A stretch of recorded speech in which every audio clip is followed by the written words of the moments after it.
Staying warm without power. What actually keeps you alive? Losing power in the summer is uncomfortable. Losing power in the winter is dangerous. And most people don't realize how fast cold becomes a real problem until it's already happening. In this video, I'm going to walk you step by step through how to stay warm during a power outage, what heating options actually work, what mistakes get people into trouble, and how to turn a cold house into a survivable space even when the heat is completely gone. This isn't about extreme survival, it's about getting through a cold outage safely and intelligently. Why cold is more dangerous than people think. When the power goes out in cold weather, the temperature inside your home starts dropping immediately. Not dramatically at first, but steadily.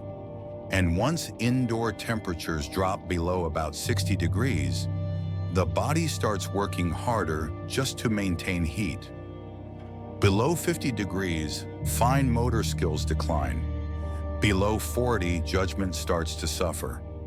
Below freezing, pipes burst, and homes become unsafe fast.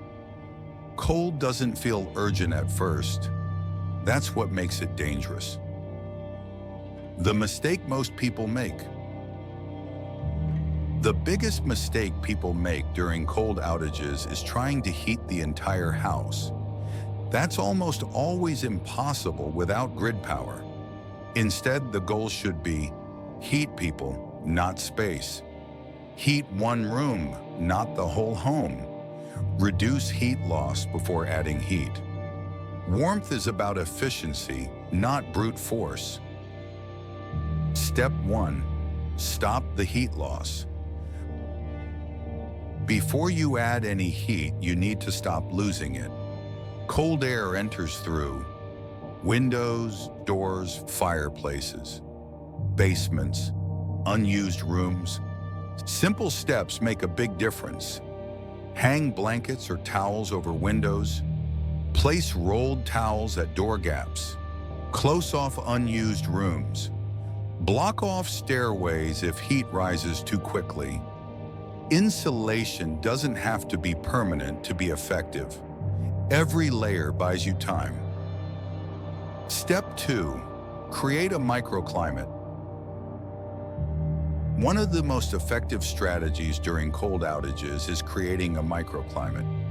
This means choosing one room and focusing all warmth there. Ideally, the smaller room, few windows, central to the house, easy to seal off. Once you do this, you stop fighting the cold and start controlling it. Using a tent indoors, yes, really. A tent inside a room might sound extreme. It isn't.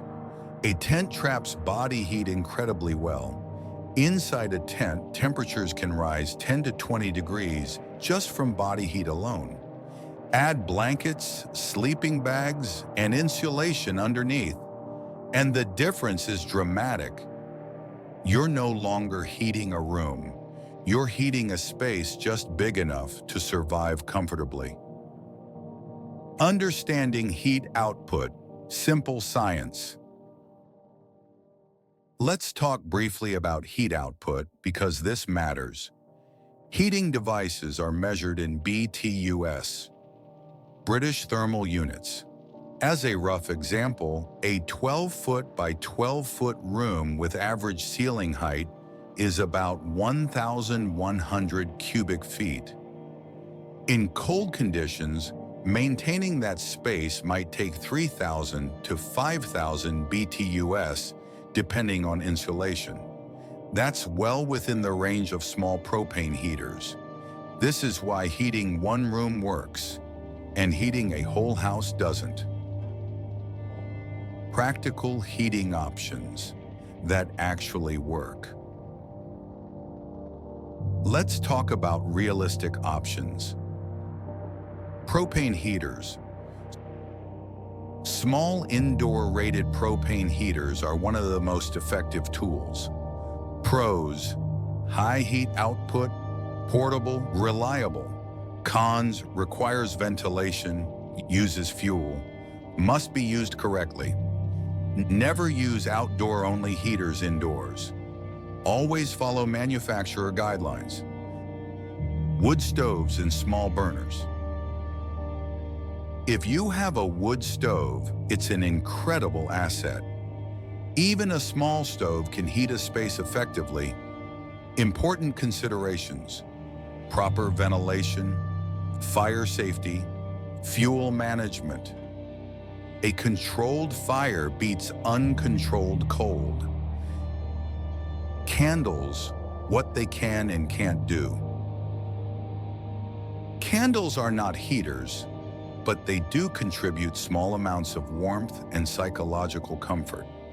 Use them for light, morale, minimal ambient warmth. Never rely on candles as your primary heat source. Body heat and layering. Clothing matters more than people think.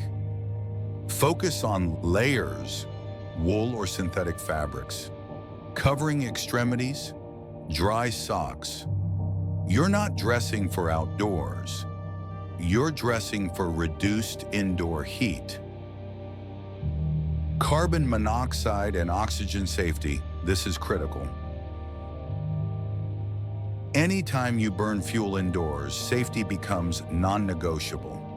Rules that matter: use only indoor-rated heaters, ensure ventilation, never sleep with an active heater running. Use carbon monoxide detectors if available. Carbon monoxide is odorless. People don't feel it coming. This is where preparation separates safety from tragedy. The doom part, but realistic. Cold outages don't usually end quickly. They can last days. Roads become impassable. Fuel becomes scarce. Emergency services get overwhelmed. This isn't meant to scare you. It's meant to remind you that comfort becomes survival faster than people expect. Staying warm isn't about luxury, it's about staying functional. Heat for pipes versus heat for people. Here's a key mindset shift. If you have limited heat, prioritize people over pipes. Pipes can be drained. People can't. Protecting one room where people sleep and rest matters more than preserving the entire structure.